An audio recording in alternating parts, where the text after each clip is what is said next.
What's up, guys? Coach Vassar. Thank you for joining me with OTF Audio Daily Beats. As always, appreciate you tuning in, listening to me talk about these workouts. If you find value in them, information is in the description to support me. Any feedback, let me know what's in your mind. We're going to break down Friday, May 2nd. This will also repeat on Wednesday, May 14th. We're going to see power on the treads, power on the rower, and strength on the weight floor. We'll talk about the 2G, talk about the 3G. Let's get into it. So key concepts today for the 2G, we're gonna see 2 blocks where we build your intensity on the treads. In block 1, your builds get longer. In block 2, they get shorter. The rower, we're gonna repeat a 150 meter all out row in the second floor block. And then on the floor, we're gonna see 2 blocks. Each block has 2 parts. In part 1, we learned 3 movements. In part 2, we put them all together for a total body movement with a small twist. You'll see what I mean in a little bit. Benches are out at an incline set in 3, lowest incline position. So we look at the treads, we're gonna see 11.5 minute tread block, 90-second recovery, 10.5 minute tread block. We're gonna start with a buy-in 30-second push, followed by a 30-second walk. Then we go into a 30-second all out, 45-second walk. That's kind of their section just to kind of get people moving, get that body engaged, and then we go into 4 builds. Each build adds on an extra 30 seconds. Okay, so we have a 1 minute build with a 45 walk, 90-second build, 45 walk, 2 minute build, 45 walk, 2.5 minute build, 45 walk. I'll talk about the builds in a little bit. When we look at block 2, completely done in reverse. So we'll start with a 2.5 minute build with the same walk, 2 minutes, 90 seconds, 1 minute build, 45 recovery, and then that 30-second all out at the very end. So block 2, complete inverse of block 1. They just remove that 30 push and that 30-second walk from the very beginning. Okay, so as I said, the 30-second push, 30-second walk, 30-second all out. That's their buy-in period, just to get them moving, get their body ready for the more aggressive intensities that we're gonna see on these builds. The goal today is to maintain all-out intensity in the build in block 1. So the first build, they're gonna start at base and then go right to an all-out. So 30 base, 30 all-out, 45 walk. In the second build, we're gonna add in base, base push, all out. Then we're gonna see base, base push, push, all out. Then we have all 4, base, base push, push, push all out, all out. I've talked about this in the past with builds like this. Yes, you have the parameters. Yes, you have the ranges. I like to coach to the idea of setting intentions of what members want to add and repeat that. So what I mean by that is normally for a 30-second effort, like for example, that 30-second push, power walkers are 8% or greater. So in fact, if you look at it, look at the 2-minute build, they have base, and then they go to a 8% incline for their push. So from base to base push to a push, those are some pretty big jumps. So rather than going straight off of numbers, I also like to go off of how they feel. So I tell people, they power walk, every time we add, can we add 1 to 3%? How much they add is up to them. But whatever they add, let's be consistent. So if you do by 2% every time, just do 2% every time. It's gonna be tough no matter what. Joggers, runners, I usually say 0.1 to 0.5 or more. The more, conditioned people, they'll probably go even higher than that, like 0.6 to 0.8, totally fine. Either way, those incremental adds will fatigue the body. So even if they're not hitting like their normal push speeds or their normal all outs, because they've gradually turned up to it, it's still gonna feel uncomfortable and very uncomfortable. It also saves you from having to constantly be like, power walkers 1 to 3%, power walkers 1 to 8%, power walkers 8% or greater, 10% or greater, just treads. We're gonna add in 3, 2, 1, add. 3, 2, 1, add. 3, 2, 1, add. Treads, all out, 30 seconds, 3, 2, 1, 30-second all out. Because they're going to try to maintain. So whatever they did on the first build, can we maintain it all the way through? Okay, especially knowing that the walk recoveries are shorter than the work, right? The first build's a minute, walk recovery is 45 seconds. By the time the heart rate starts to come down, we're taking it to base. That's another way you could look at it. It's after the all out, they actually get about 75 seconds of recovery before they're working again.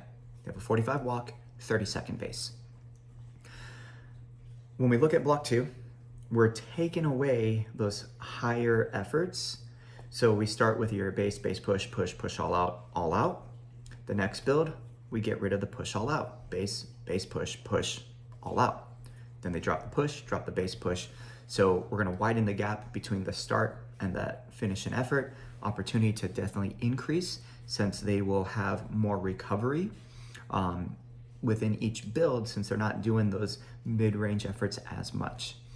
When it comes to bikes and striders, usually increasing their gear by 1 to 2 every increase is a good range as they try to maintain or minimize RPM droppage. Now, with a power build like this, the heart rate response is going to be gradual, peak up, and then start to dip. Gradual build, and then dip. So it will almost look like an endurance day when it comes to that heart rate response. It's not going to be a major spike and then drop. It's going to build up because they are building their intensities, and then it'll level out and then come back down during the walk. Now, when we look at the weight floor, 2 blocks. Each block, though, has 2 parts. So you can almost treat this as like 4 blocks. In block 1, the first part is 8 minutes and 15 seconds. So they will do this until the treadmills complete their 2-minute build. When the treadmills go into that 45-second walk recovery, that is when you let the weight floor know they move on to part 2. So part 1, we're gonna see 3 dumbbell exercises. Seated shoulder press, tap squat, and then incline sit up to stand. Then they rest. So they're gonna start seated upright. They're not leaning back, they're just seated shoulder press. From there, keep the dumbbells at the side, tap squat.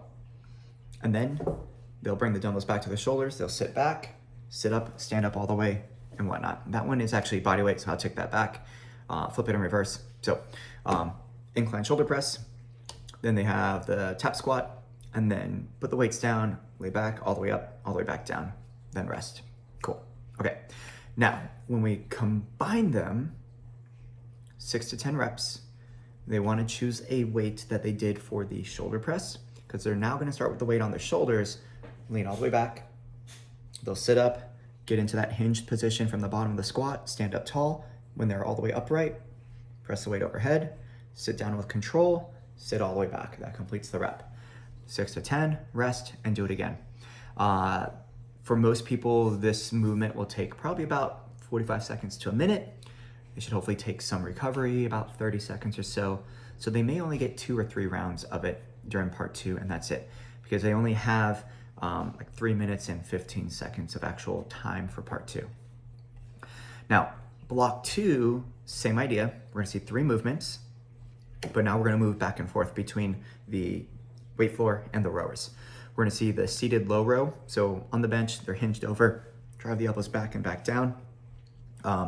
One thing I like to do when it comes to the setup of this movement is I emphasize people to have their feet out in front of them rather than close to the bench. Having the feet close to the bench elevates the knees, which creates less space for them to hinge over. Especially for people who might have something in the way, whether it's someone who is heavy set or maybe like someone who's pregnant.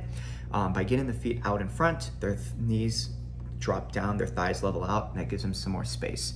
Also, rather than have the dumbbells go straight down, I like to have them almost cue the weight to go out in front and then pull back rather than pull up, because they're more likely to shrug versus pinch behind, okay? Now, of course, if people have lower back issues, they could simply just go on the straps and do a low row that way, or they could do like a split stance dumbbell low row and keep that lower back support. That's gonna be paired up with the high plank alternating dumbbell tap. So from that plank position, dumbbells out in front of them as a target as they reach, reset, other side. A heavier dumbbell, like when we're talking about like the 50s, the 60s, the 70s, the 80s, those are higher and taller because there's more material. With the target being higher, that is a more challenging movement.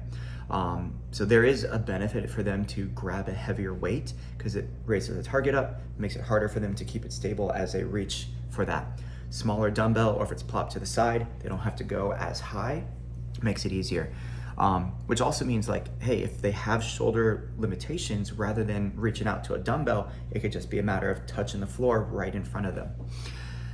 Main thing there though, of course, we want to keep those hips stable, try not to rotate.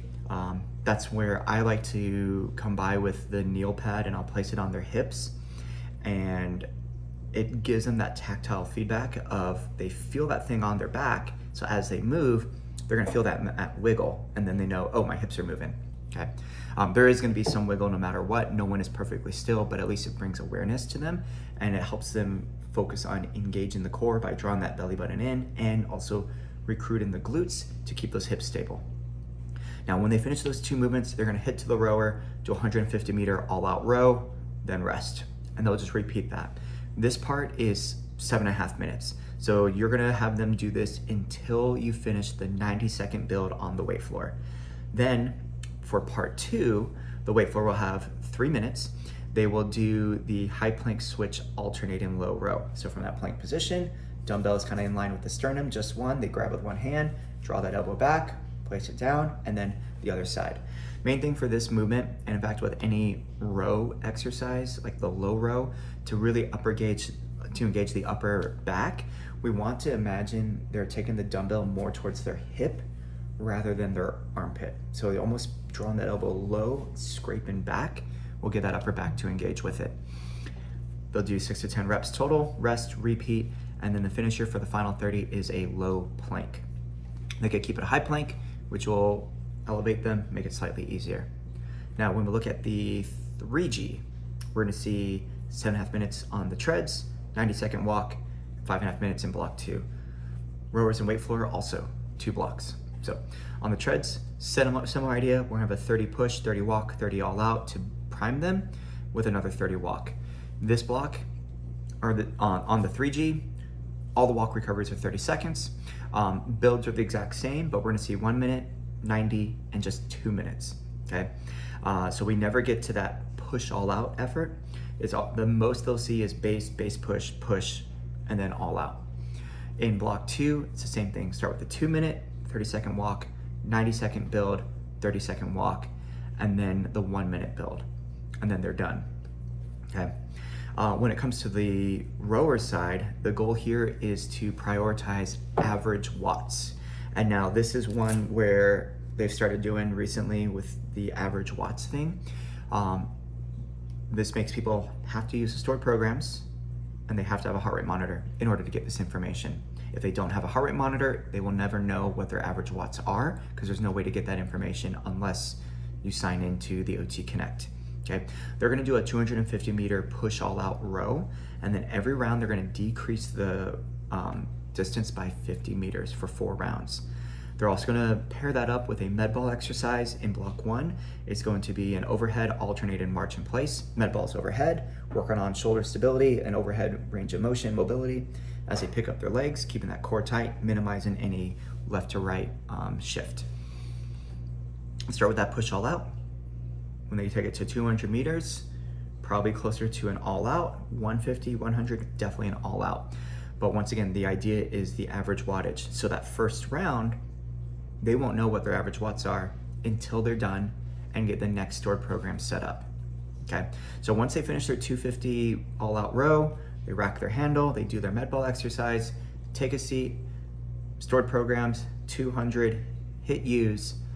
Now look at the screen, bottom row, it'll say their previous round, and at the very far right, it'll have average watts. Let's just say it's 150.